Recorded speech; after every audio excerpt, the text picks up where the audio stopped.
Hi, I'm Jamie Litherland, and I'm the VP of Business Development at VOSS. Are your people using the tools you've given them? By now, most large enterprises have invested heavily in Microsoft 365 and UC infrastructure. The platforms are capable, the licenses are in place, and the expectation is that the workforce is equipped to collaborate, communicate, and work effectively. But capability on paper and capability in practice are two different things. And without visibility into actual usage, the gap between them is almost impossible to close. That gap is where VOSS UC Analytics does its most important work. When a large enterprise engaged us ahead of a Microsoft 365 renewal, the initial framing was financial. But what emerged from the analysis was something far more strategically valuable. A detailed, department-level picture of how their workforce was using, or not using, the tools they'd been given. The consumption analysis spanned Teams phone, calling plans, and broader collaboration workloads across a user base of around 28,000 people. More than 4,000 accounts showed zero meaningful activity over the preceding 90 days. A further 2,200 users had been assigned license tiers that significantly exceeded their actual usage patterns. Tools provisioned for them that simply didn't match the way they worked. These aren't just procurement anomalies, they're signals. Unused collaboration tools in a department might indicate an adoption gap, a team that was never properly onboarded, or a workflow that defaulted back to older habits. Over-provisioned tiers might mean that certain roles have been assigned tooling based on job title rather than genuine need. Under-provisioned users might be working around limitations they've never thought to report. And none of that is visible without data. What distinguished this engagement with the customer was the depth of segmentation the VOSS platform enabled. Usage data was categorized by department, location, and role, making it possible to move beyond aggregate numbers and into meaningful organizational context. That context matters enormously. A cluster of low-activity accounts in one business unit tells a different story than the same pattern spread evenly across the estate.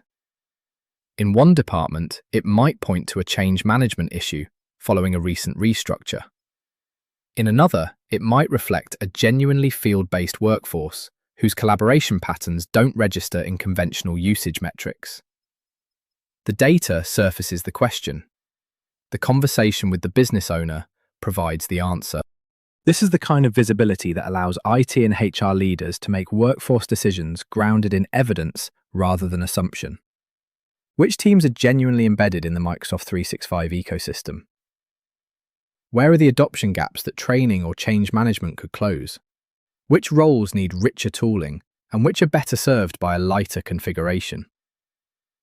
These are workforce optimization questions, and answering them requires consumption data at the level of the individual and the team, not just the estate. The most significant outcome of the engagement wasn't the renewal negotiation. It was the operating model that followed.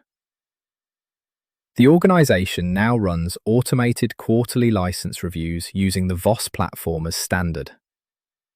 They have continuous visibility into how consumption patterns shift as the business changes. They can model the impact of headcount movements on platform demand, and they can identify adoption trends in near real time. That kind of ongoing visibility changes the relationship between IT leadership and the business.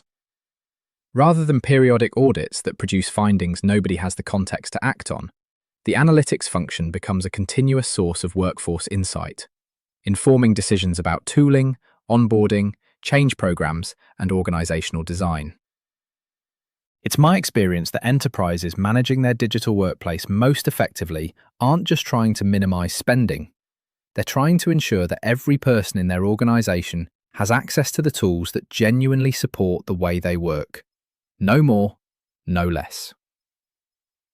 That calculus is only becoming more important. As Microsoft introduces new tiers like the new E7 license, the organization's best place to take advantage are those who already know which of their people would genuinely benefit from that uplift, and which are better served by something lighter. Without consumption data, That distinction is guesswork. For most organizations, the data is already there. So the question is whether it's being used. To discuss your UC analytics requirements, please get in touch.